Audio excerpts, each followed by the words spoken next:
Welcome back, Synergee listeners. We are so happy to have you here today. Today, we are exploring a topic that sits at the intersection of movement, recovery, performance, and longevity. So you're gonna have to listen up to this one. Most of us really understand that exercise is essential for health. I know you do, but many people find themselves asking a really frustrating question. Why am I doing all the things right? Exercise, eating well, paying attention to sleep, and still bouncing back the way I used to, or not bouncing back the way that I used to. Whether you're an athlete noticing slow recovery, someone navigating midlife changes, or a person dealing with chronic illness and fatigue, there may be an overlooked piece of that puzzle: oxygen. Joining us today, we are so excited to have Brad Pitzele, founder of 1000 Roads, and advocate for exercise and oxygen therapy, or EWOT. Today, we're going to explore how oxygen influences energy production, recovery, resilience, brain function, and healthy aging, and why movement may be even more powerful when we optimize the body's ability to utilize oxygen. Let's dive in today. So welcome, Brad. We are so excited to have you here today. Thank you, Lori and Kelly. I appreciate it. In the month of August, we always highlight movement is medicine. And we truly believe that. Lori and I both come from a background of probably over-exercising, marathon running until we just absolutely couldn't anymore, unfortunately. And so I don't think many people have heard of exercise with oxygen. They all know we should be exercising, but what is EWOT? What is exercise with oxygen? And what got you into this? Yeah, it's exactly what it sounds like.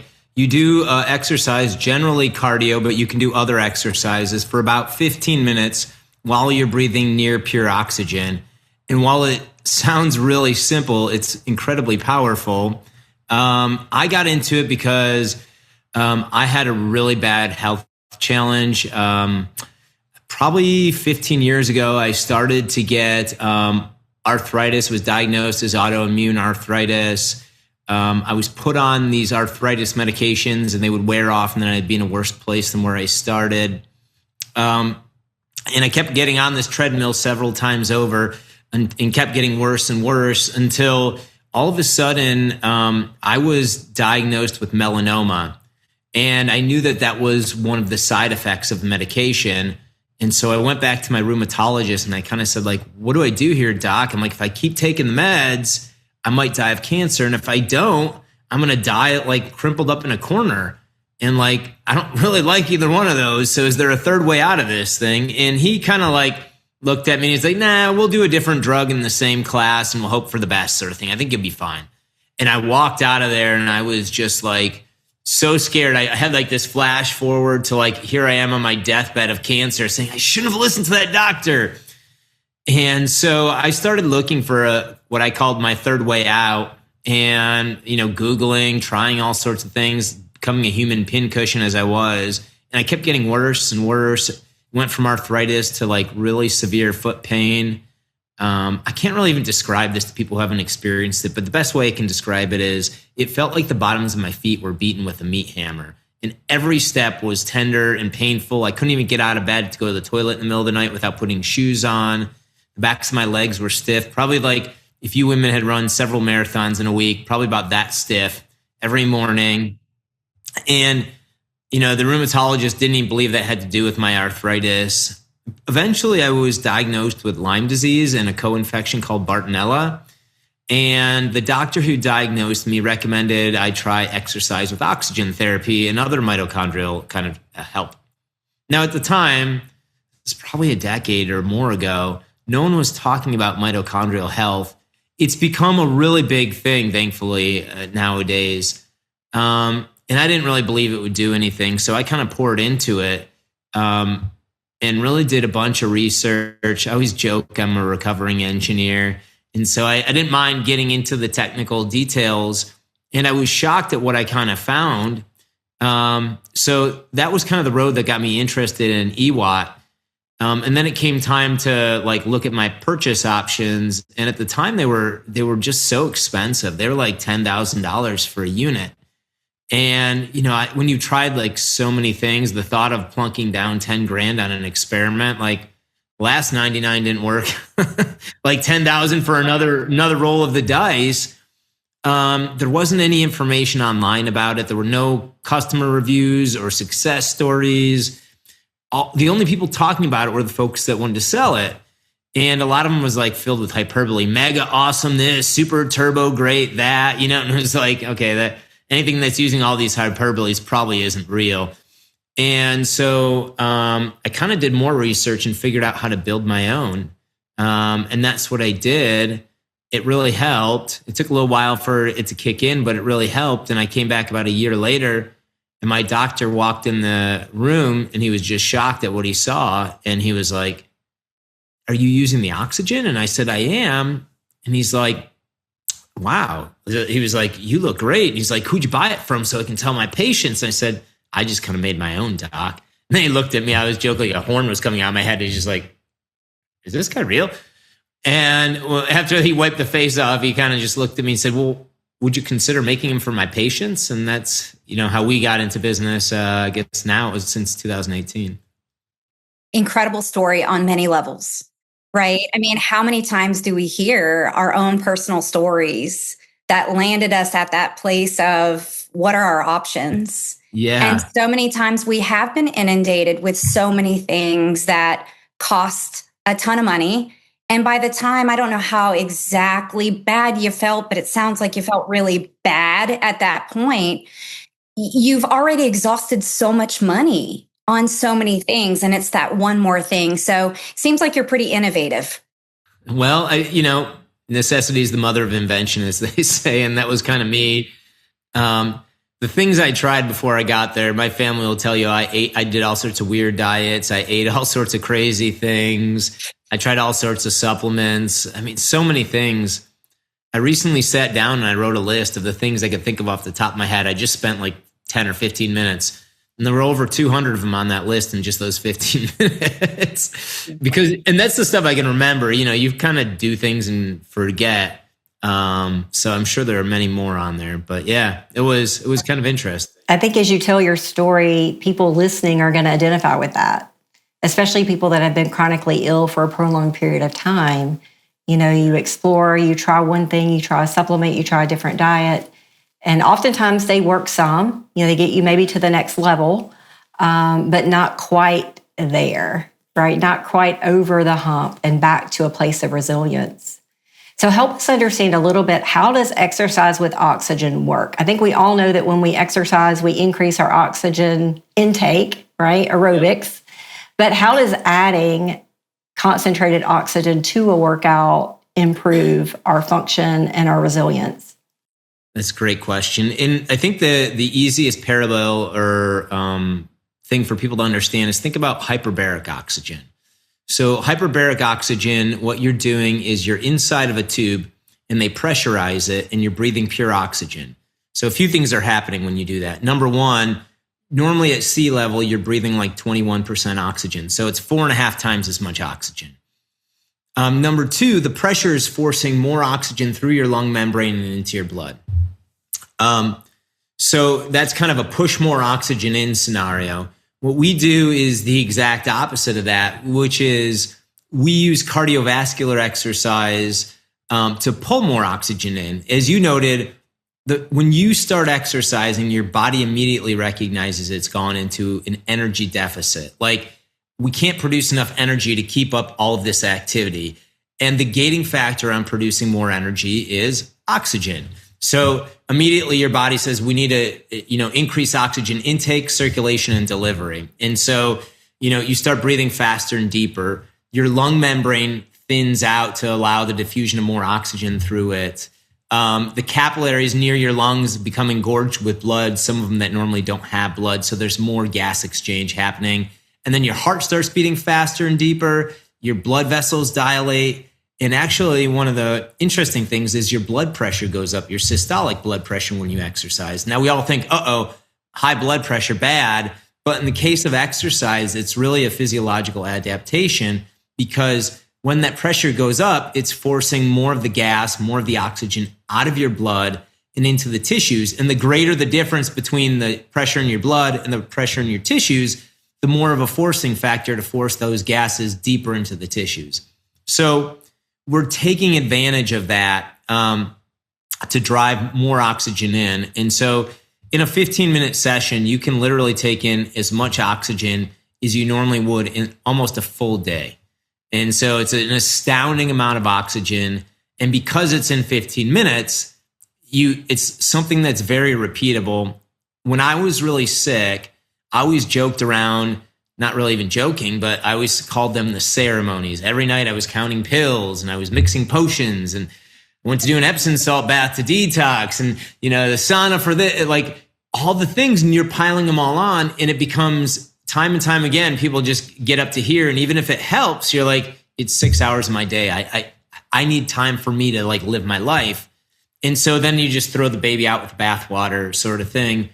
And so that's kind of one of the cool things about exercise with oxygen is it's just a 15-minute protocol to get a ton of different benefits.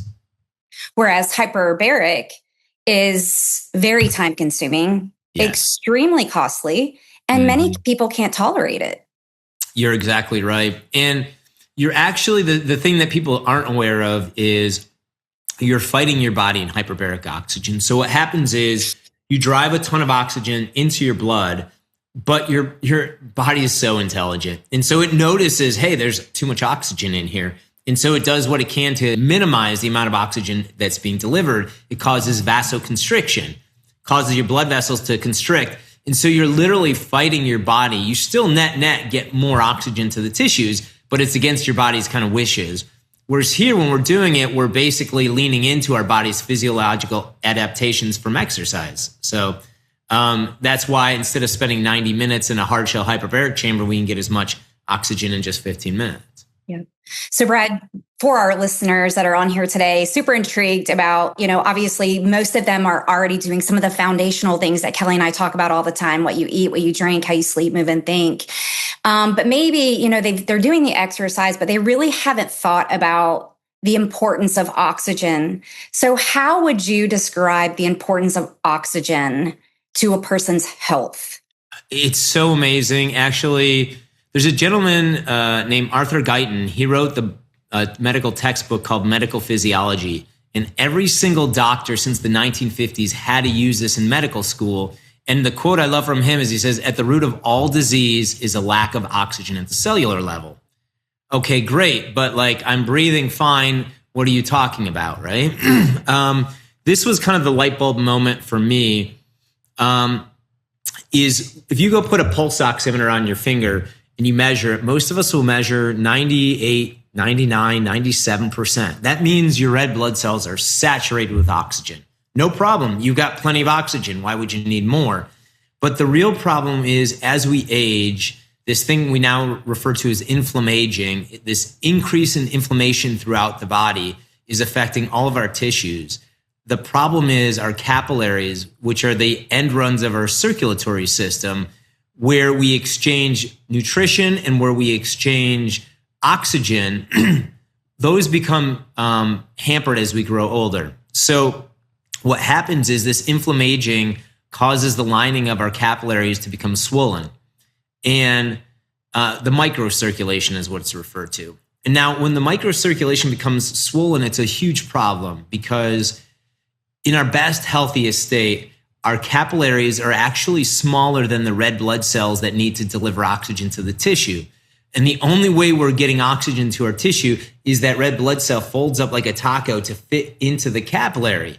And so when you introduce any kind of swelling, any kind of inflammation, all of a sudden you've blocked off the delivery of oxygen to the cells. And all those cells downstream, they go in what I call like a brownout. They go into a low power mode. They're no longer getting sufficient amounts of oxygen. And so they move from aerobic respiration to anaerobic respiration. And that just simply means they start producing energy without oxygen. And the problem with that is it's about 18 times less efficient. They can produce only about 5% of the energy they produce when they're getting oxygen. So now you've got these cells that are basically in survival mode. They can't even do their foundational processes. And on top of that, they're producing a massive amount of metabolic waste. So anaerobic respiration spits out a lot of lactic acid and other metabolic waste, and it needs oxygen to break it down further, but there's no oxygen. So it just builds up, all these toxins build up inside the cell wall. Now, they cause a bunch of free radicals, which causes more damage, which causes more inflammation. It ends up being this thing that I like to refer to as the doom loop. Like maybe a strong word, but that's my moniker for it. We have this inflammation in our circulatory system. It's blocking oxygen. Now our cells are in a low power state. They're becoming toxified by all this lactic acid and metabolic waste. And that also includes other exogenous toxins that they now are not going to detoxify because they don't have energy. And now these waste products are causing more inflammation and more damage. It starts damaging the mitochondria. And then it becomes this circular sort of situation where that leads to more inflammation, less oxygen delivery. So this is happening to all of us as we get older, but it's happening at an accelerated rate in almost everyone who's dealing with a chronic illness. Yeah, I think you just said a mouthful, and I can just feel our listeners go, oh my gosh, what is the way out, right? How do we help resolve this? Because to your point, it's all part of aging. And I'm not going to say natural aging. I'm going to say USA aging, aging the USA way, right? Yep. I don't think there's anything natural about it, but it does happen if we're not careful and we're not really looking to modify some of those risk factors. But what is the way out? Like, what are the steps that someone, whether they're an athlete and they're just trying to get their gain back, or whether they're someone that's falling into that chronic disease state and they can't, it's a slippery slope? Well, so if we go back to the birth of EWOT, what I call the godfather of EWOT was this man named von Ardenne. So von Ardenne was a German physicist and inventor. He invented like the scanning electron microscope, and he also was involved in the commercialization of the very first television sets in the 1930s. So he gets to the 1960s and 70s, and he starts looking at some research, and he becomes interested in the links between cancer and oxygen. And so he comes up with this idea, what he called multi-step therapy, which we now call EWOT. And he started having people do EWOT while he was measuring their different physiological responses. And what he found was he noticed this capillary swelling and how it was choking off oxygen delivery. And he found that by doing an EWOT session, he could cause this anti-inflammatory reaction in the lining of the capillaries, the endothelial cells. And that reopened those endothelial cells so that it could establish more youthful blood flow. So he had elderly folks who were very inflamed do it, and he had them just do a couple sessions, and he had them come back many weeks later, and they had still reestablished normal blood flow. And so that was kind of the big aha that said, hey, this is why EWOT. So how EWOT simply works for most folks looking to do it for health, I mentioned it's a 15-minute session. Generally, it's cardiovascular exercise, but it can be other things too. We have folks doing it with weightlifting. We have sick folks doing it walking on a treadmill or an under-the-desk pedal bike or even a rebounder. We even have really sick folks who can't exercise doing it with just like an infrared blanket to get their heart rate up while they're breathing the oxygen. And you're just going to do a 15-minute session, and you're going to do it. We recommend you do it 3 to 5 times a week. Generally, like any exercise, I recommend you take a day or two off a week just to allow your body to rest and recover. But there's really not a whole lot of danger or risk with it.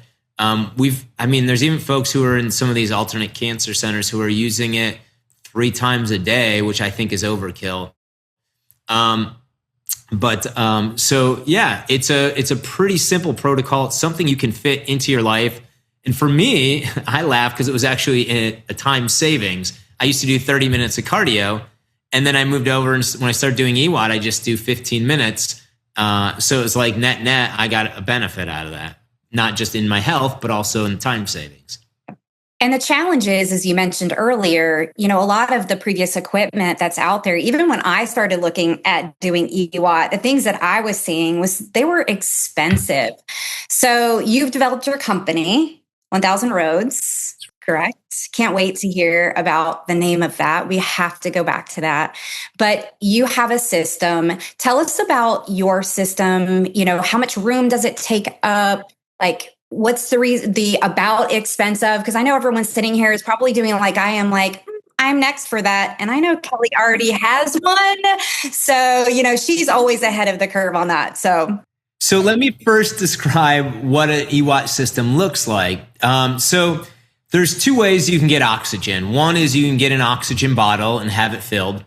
Or two is you can use a device called an oxygen concentrator. Now, if you were trying to do exercise with oxygen with one of those big oxygen bottles, it might last you a session. So you'd be running with this thing in your tank to an oxygen supply store every day, which is not realistic.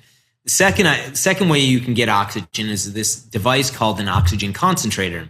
And what it does, it takes the oxygen in the room, which at sea level is 21%, and it purifies it to 93%.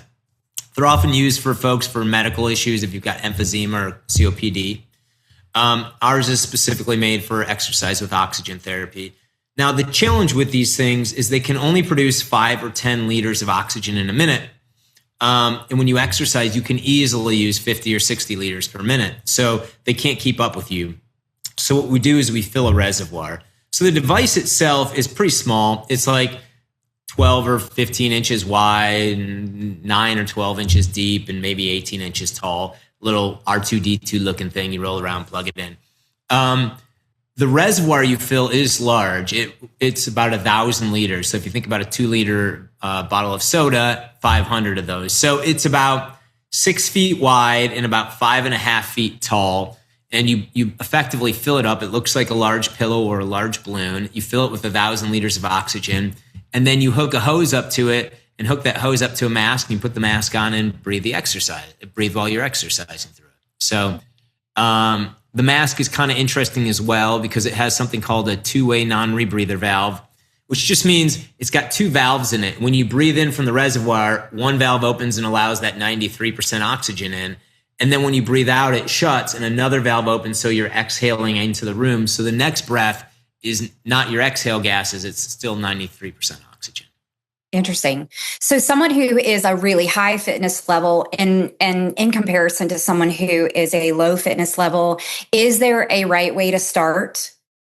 Well, there is a right way to start. And I'd say there's really 2 paths. If you're really healthy, basically you can get on and start doing it. My recommendation is work yourself up towards like 70 to 80% of your theoretical max heart rate. And you can do the math on that. It's just 220 minus your age is your max heart rate. And then you multiply by 70 or 80%. And the reason I like that is the more we get you exercising up to a point, the faster your heart's beating, the more there's vasodilation, the more all these physiological changes of exercise are helping us deliver more oxygen to the tissues. However, when you start getting extreme and really pushing hard, you start to develop all sorts of oxidative stress on the body and wear and tear on the body. And so most folks are looking to do this for general wellness, for health, or even for chronic illness recovery. We don't want to push into that red zone, right? We don't want to red line it because we're just going to tear ourselves down. And in fact, many folks, when they're starting, they're not going to do 70 or 80%. We have folks, like I said, who will start just walking on a treadmill, gentle stretching, whatever they're physically able to do. And the thing they're going to notice is their cardiovascular conditioning is going to improve rapidly, much more rapidly than if they were just doing exercise alone. And it's a combination of cardiovascular endurance improvement and mitochondrial energy production efficiency growth that will cause them to be able to do more and more energy over time. And so we have folks who start really slow and low, and they come back to us and say, I just ran my first couple miles today. I can't believe I'm here, sort of thing. So that's the vast majority. If you're really sick, the one watch out is there can be a detoxification reaction. So oxygen is an incredible detoxifier. In order to get a lot of chemicals and metabolites out of our body uses oxygen to oxidize them. The oxygen literally helps us break those chemicals down in order for the elimination organs to be able to eliminate them out of the body. Now, when you haven't had oxygen and all of a sudden you flood your body with oxygen, now your body's like, oh, we've got some oxygen to detox. It's also like, hey, we've got energy. Remember how we were in this low energy state and we had all this metabolic waste? Oh, now we've got energy. Let's dump all this junk out because it's not helpful. And if you start too quickly and you're really sick and you start dumping too many toxins into the bloodstream, it's more than your elimination organs can handle. And so it just builds up inside the bloodstream. And then you'll start feeling like a hangover, like you have a bad flu. You have headache, you'll be lethargic, brain fog. So you don't need that. It's not beneficial. So if you're really sick, we often recommend you start very slow. It can even be starting with stationary oxygen, working your way up to 15 minutes, and then slowly swapping in 1 minute of exercise for 1 minute of stationary and working backwards to get to a full 15 minutes of exercise over a period of weeks. So just depends where you're at. So Brad, for the person that typically has post-exercise fatigue and malaise, is that kind of what you're describing? It happens like the next day, or is that something that typically happens immediately? It can be that too. So it's kind of two different things. The malaise is often from you've outrun your mitochondria. So in other words, you've exercised, you've burned all this ATP, the energy source of the body, and now you're in energy deficit. And so your body in its infinite wisdom's like, look, we're going to put you on the couch for a couple of days here while we catch up. And so you're feeling terrible, and it's your body's way of signaling, hey, that was too much. This is similar, but it's more caused by toxins.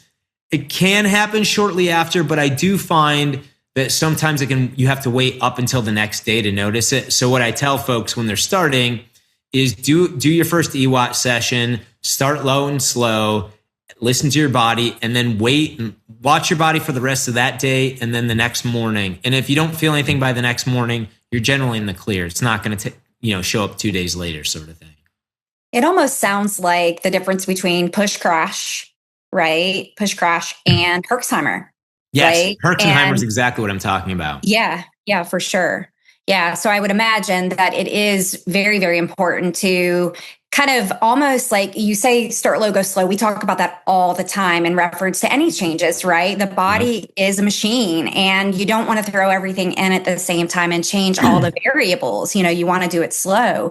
But even for a person that I'm sure is high performing, I think there's probably a lot of reason to even go slow with this too, because it's a different modality. That's right. It's something they haven't been using. So do it, wait a couple days, or do it, wait a day, see how your body responds, and then add. So sounds reasonable. Right. Absolutely. I mean, I know I'm guilty of wanting to get better when I was at my sickest as soon as possible. So I was of the mentality, well, if 5 is good, 11 must be better. Sort of thing. And I push myself many times too hard. And that's one of the things you learn in your healing journey, whether you like it or not, is sometimes your body speaks to you, sometimes quietly and sometimes loud. Which is exactly what our listeners, that's why I wanted to go back to that, because Kelly and I are definitely, we can raise our hands to that too, right? If this is good in this amount, this is going to be better. Just do more of it. So. Right. So yes. Lori kind of alluded to it earlier, but I want to dig into your story about the name of your company, because I do feel like that probably has something to do with your list of things that you wrote down, of all the things that you tried. Kind of, yes. It is definitely related to that. It also is kind of spiritual might be a little bit strong, but not overly strong for it. But when I was at my sickest, you start having conversations with your maker. You start negotiating, like, if I ever get out of this, why me? All those conversations when I was at my worst. And one of those kind of promises I made was like, man, if I ever, just get me better, like I'll help 1,000 people get better. And so that's the thousands in it. The other thing is, when I was sick, I always felt like I was bleeding in the water and everyone was a shark circling around me. Like, oh, give us $50,000 and you can try this thing and see if it helps, sort of thing. And everyone claimed that their thing was the thing and that's the only thing. And so, it's been my experience that everyone has to travel their own healing journey and their own path. And I wanted to honor that and not say that we're the only thing. I feel passionate about it, but I also recognize it's not the right thing exactly for everybody.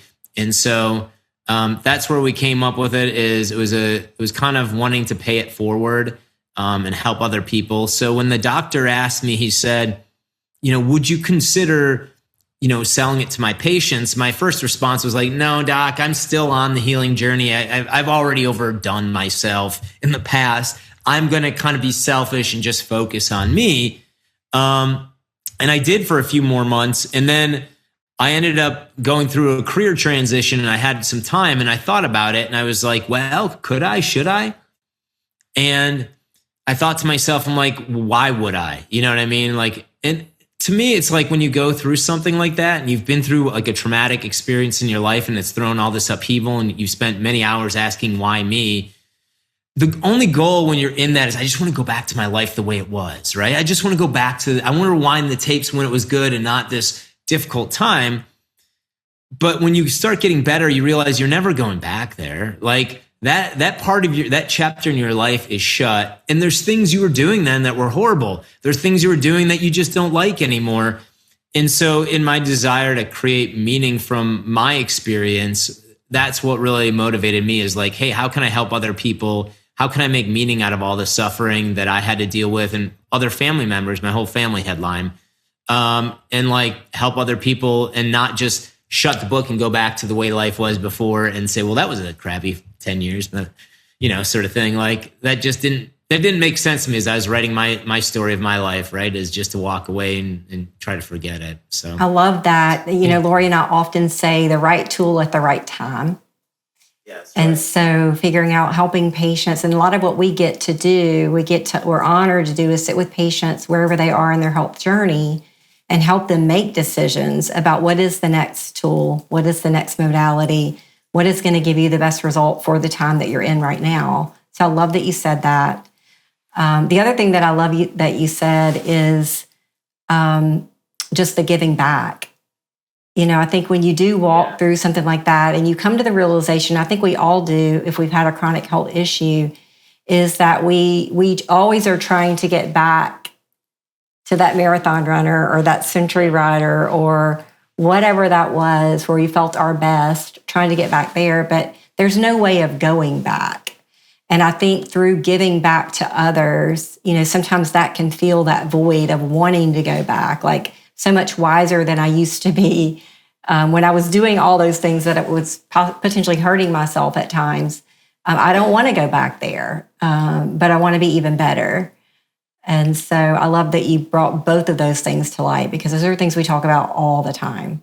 That's awesome. Yeah. I mean, like, you start to realize, and if you like on my healing journey, there's the physical healing, which is incredibly important, but there's also this emotional and spiritual component to healing and like evaluating who you are and how you got here and what needs to change. And none of us like change as humans, right? Like we're fighting, kicking and screaming. But it's like, hey, I have to take ownership for my part in getting sick. And it was a big part. And like, I need to do something different. Like, and then you kind of settle into what different is. At first, you're like, this stinks. This isn't the old way. And then you settle into it. You're like, wait a second. There's a lot of greatness in what I'm doing now and where I am now. And I don't always need to be where I was when I was, that old place. And so, I've replaced old habits with new habits. And those are great. Now, when I get older someday and I have to give up these new habits, I'll probably be kicking and screaming there. So I want to fill our listeners into a little secret because Brad mentioned change and how we don't like change, but our ability to change and adapt is the number one predictor for our survivability. So anytime we start feeling like that whole change thing comes up in us and we don't want to change, just reminding ourselves like our ability to change and adapt has everything to do with how we survive and thrive and become resilient. Yes. Absolutely. And I always tell my children, I always say, look, change is hard because when one door closes, another door opens. The door that closed, you know exactly what you lost. The other door that opened, you can't see it yet. You got to wait for it to develop. And so you're sitting in this space where you're like, I lost the thing, and you don't realize what you've gained yet. And so that's this challenge we have as humans is you can't see the future. And so at the moment of loss, whatever that loss is, all you feel is the pain of loss without the joy of what you just gained. And embracing that as an opportunity, right? To grow beyond, right? Using that, not becoming the victim, but the victor over those circumstances. And it all has to do with the position and a posture of our mindset. And it's the important thing, I think, is actually looking back, right? remembering where you were, go look a year ago, what the loss you felt about something, or 2 years ago. And then think about what literally opened up for you when you lost all those things. And then all of a sudden you're like, yeah, that happened. And you start seeing patterns in your life, and you become a little less stressed about, like, is everything going to work out it's going to work out the way this, at some point your whole story is going to be written, and it's going to be written perfectly, whether you like it or not. You just have to accept that's part of life. If you don't have good things, you won't have bad things. But then, those are two sides of the same coin. You got to have bad things to have good things. And you won't appreciate the good things unless you've walked through the tough things. I mean, you're in light company here. So, I mean, this story is incredible. I love that, that we have the opportunity to do what we do so that we can give back, right? Like, that's totally the joy of getting up every day, is that we can do that. I have to ask the question on age.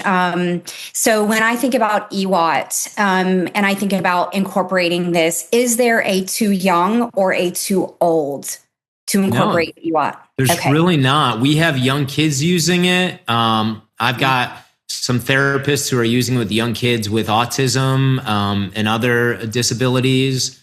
I've had parents who have young children with Lyme disease using it. I always think the hardest part with the kids with autism is how are you keeping that mask on? And they tell, someone will tell me, like, oh, just tell them it's a Spider-Man mask. So it's they work their way around it. Too old, not at all. We have, again, you've got to modulate your expectations of activity. And that's kind of the great thing about it, is I say EWOT will meet you where you're at and help you right there. I mean, I said 3 to 5 times a week. I have folks who are just starting doing 1 time a week, and they're getting great results off of it.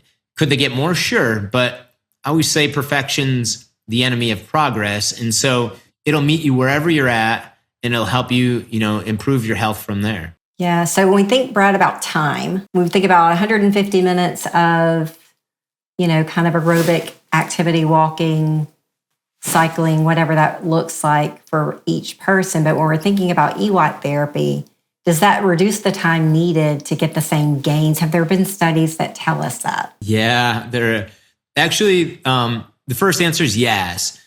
I used to do a half hour of cardio, basically 5 days a week. And then I swapped over and started doing EWOT for 15 minutes. And I'll share some of my personal experience there in a second. But the very most amount of research on EWOT at all is actually from Olympic athletes. And, so the governments of the United States and Russia, of course, Russia, have done a ton of research on athletic performance. And, it consistently shows a lot of benefits to performance. We're talking VO2 max increases, increased speed, increased endurance, increased short-term memory.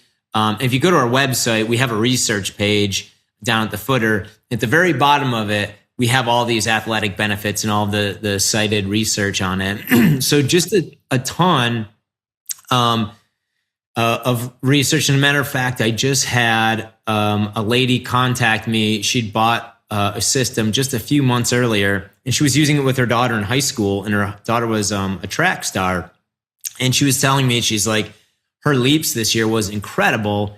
And, she got within 0.1 seconds of making it to state, which was, kind of unfathomable for her at the beginning of the season. I just want to tell you, this was crazy. Her only regret is that she didn't find it until senior year. But my story is, I was about a year into this, and I went to that doctor's office, and that same visit, he noticed how much better I was and asked me if I'd make them for his patients. He told me he bought this thing, this very expensive testing device called a bioenergy tester. It was like $25,000 or $50,000. And he said, I want to do it on you. I want to get you in my database for my other patients. I just have a feeling. And I was like, okay. So basically they took a bunch of vitals, breath rate, breathing rate, carbon dioxide and oxygen gas exchange, pulse, et cetera, stationary. And then the lady put me on this bike. And she said the bike is going to be an endurance test to failure. And I don't know exactly which metric meant failure. Maybe it was breathing rate or carbon dioxide, whatever it was. And she said it's going to take like 8 to 12 minutes. It'll progressively get more and more difficult. And so I got on this bike, and at 8 minutes, I didn't feel anything. 9, 10 minutes, 12 minutes, kept going, 15 minutes, 18 minutes, 20 minutes. I think somewhere around 22 or 23 minutes. Finally, I hit whatever she called failure. And I didn't think anything of it when I got off it because, I work out 15 minutes every day. So what's the deal? And I got off, and this lady explained to me, she's like, "Are you an ultra endurance athlete?" And I'm like, no, I'm still trying to get better from chronic illness. I'm not doing anything to beat my body up. I'm like, I'm thinking EWOT in the garage 15 minutes a few times a week. What is she talking about? So she was shocked at it. I didn't really fully understand it, but I got this test back. And, you have to keep in mind, a year ago, I was having a hard time walking because of my foot pain and my stiff legs. And when I first started doing EWOT, I was doing it on an elliptical machine. And the bottoms of my feet hurt so bad that on each of the pedals, I put one of those 1-inch thick gardening pads that you kneel on each pad. And I'd forgotten all about this till I found an old picture of it. You just forget some of the stuff when you're that sick, because that was the only way I could make it tolerable at the time. And now I get these test results back, and I think I had a 50 VO2 max at the age of 40.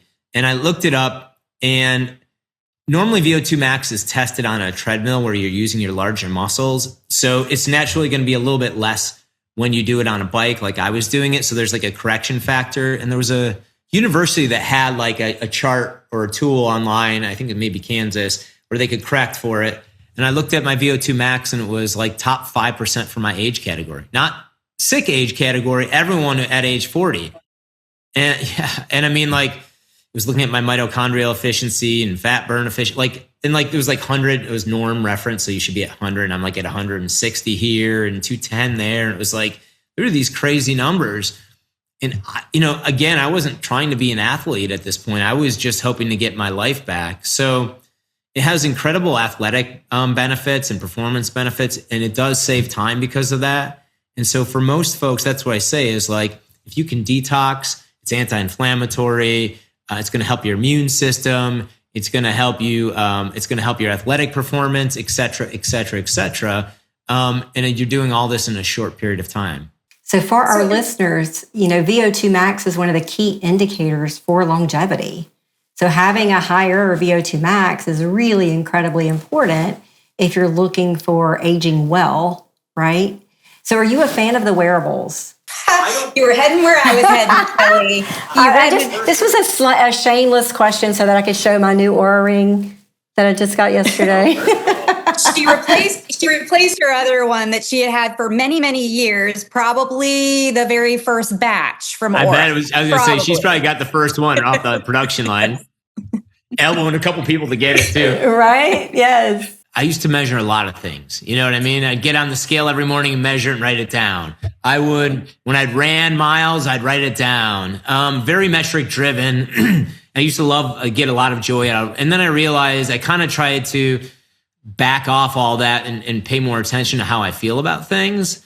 Just because I think for me personally, if given metrics, I'll get myself wound up on them. And I'm like, that, doesn't play with my physiology. I can see that. I can see that. Just curious if there had been any studies that you knew of, or if you personally were having people encouraging them to track VO2, because it is a metric that they track on the Oura.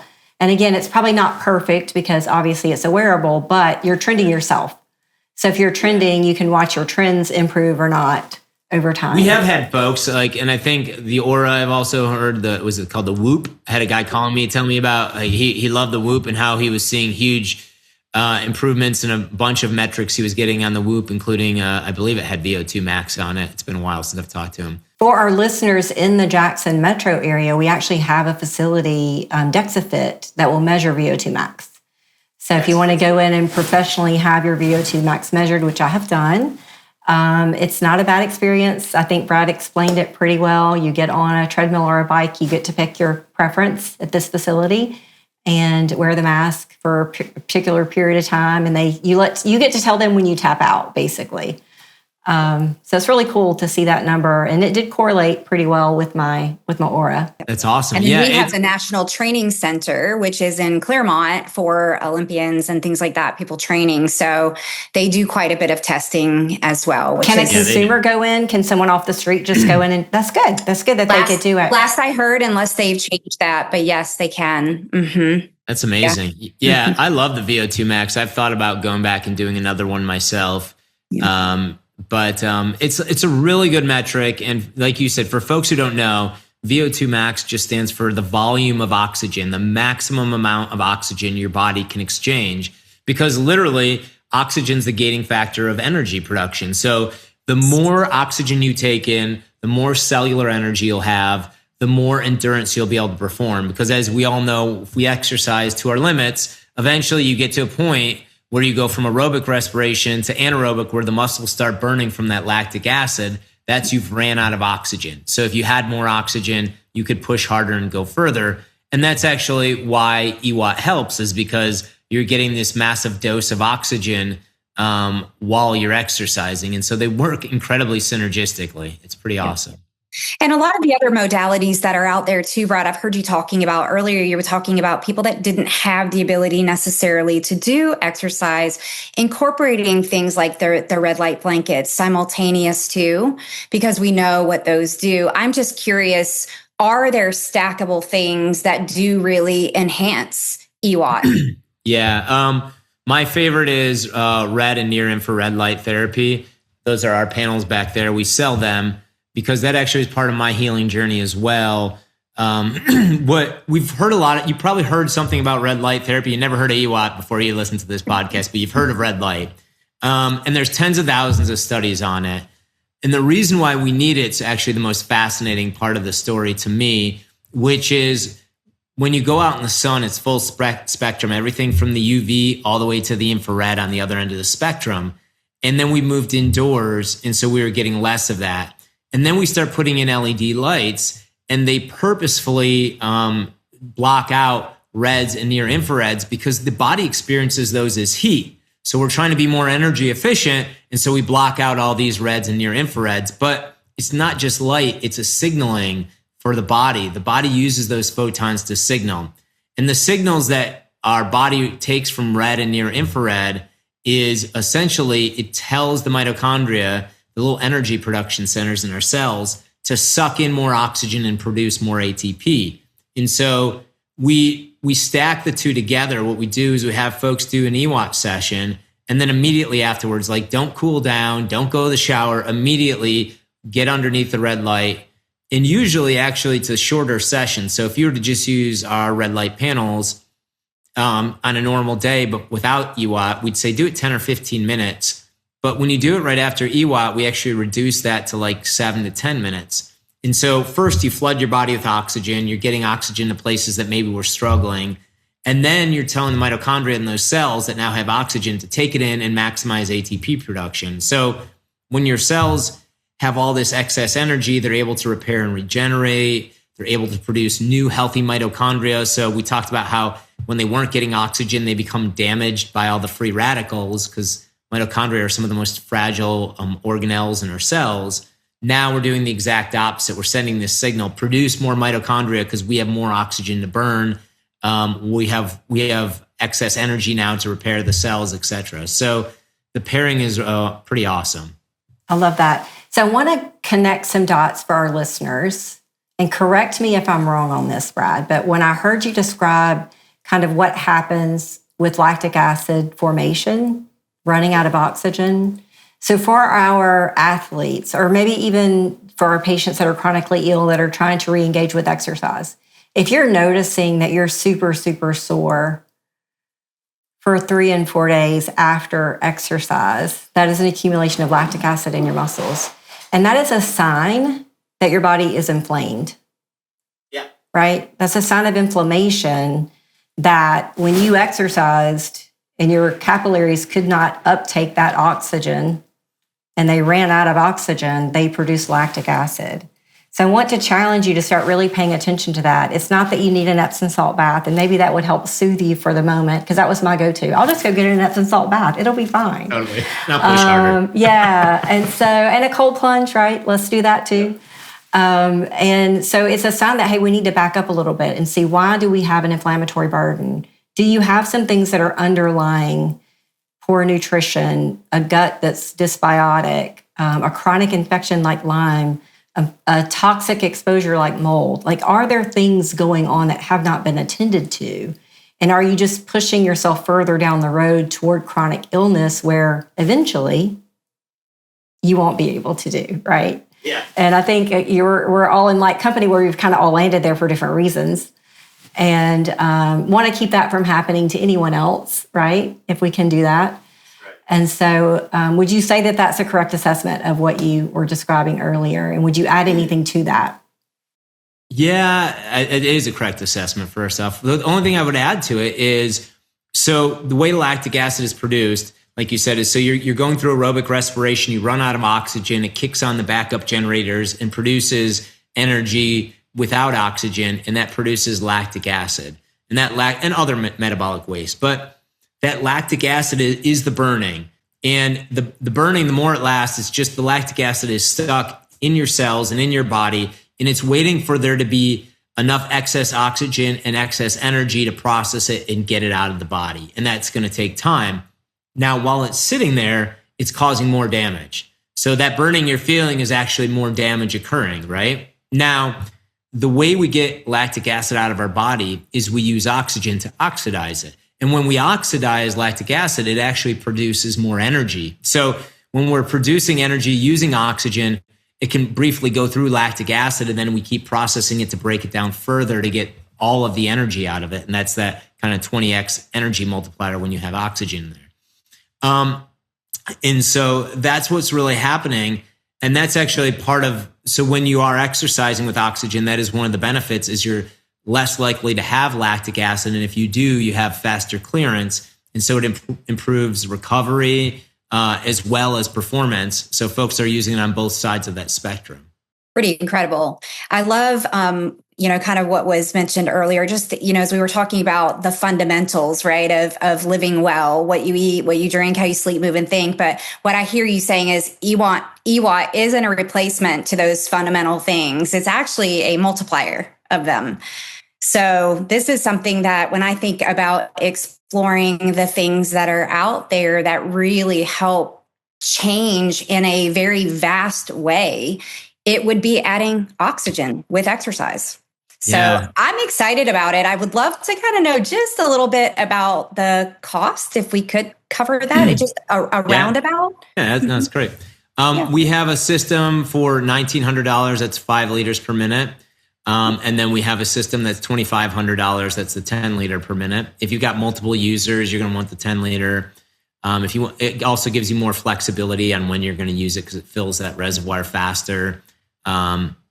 And it's a little bit more durable machine. The 5 liter is great if you're like chronically ill, and you're on a tight budget and you want to get going. No one was really offering 5 liters when we started. And so that was one of our first innovations, is trying to bring down the price and make it more affordable for folks. And that's kind of a lowest point entry where more and more folks are able to do it. It's incredible. It's incredible. So, as we close, because honestly, we could have you on here for a long time talking about all kinds of things, because we are definitely very aligned, which is pretty exciting. It was good to have you on here. But if there's one thing that you would want people to remember walking away from this today, and we think about every aspect of health, right, from energy to recovery to cognition and longevity, I think that one of the things that we think about, it really depends on the body's ability to efficiently, utilize oxygen. So what would be a word of advice? What would be what you would want our listeners to go away thinking about today or taking action on? So I'll give you one factoid that I think was an aha moment for me when I read the research. Anywhere in your body where you have inflammation, you have low oxygen. And anywhere you have low oxygen, you have inflammation. Those are two sides of the coin. They cannot exist one without the other. And so when you start thinking about inflammaging and this gradual growth of inflammation as we get older, that is literally a lack of oxygen at the cellular level. And so I don't know why folks don't connect that. I don't know why they don't connect the fact that you need to fix your microcirculation before you can worry about your mitochondrial health. But I think those are really important things. And then the third thing I would say is for healing is I think there's, and you spoke about it earlier, is it's a big component of mindset. And you have to not only help cleanse your body, but cleanse your mind of a lot of the thoughts and a lot of the patterns that got you in this place. You're going to have to change, but that change could be beautiful and it could be meaningful. So don't, embrace it. Yeah, for sure. So Brad, how do people get a hold of you? What's your email address, your website, all the things, because we know that they're going to want to reach out. So our website is 1000roads.com, all spelled out like the sign back here. And then you can hit us up at hello@1000roads.com if you have any questions. And we'll send you guys a couple links to put in there, including a special link for your listeners to save on the EWOT system. Oh, nice. We love that. Thank you so much for doing that. And thank you so much for your time today. You've challenged the way that I've been thinking about mitochondrial health and about microvascular circulation. So I always appreciate that. You bet. Thank you so much, Kelly and Lori. I appreciate you guys.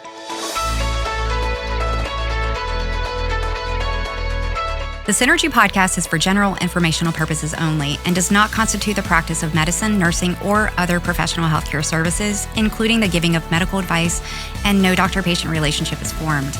The content of this podcast is not intended to be a substitute for professional medical advice, diagnosis, or treatment. Users should not disregard or delay in obtaining medical advice for any medical condition they may have and should seek the assistance of their healthcare professionals for any such conditions.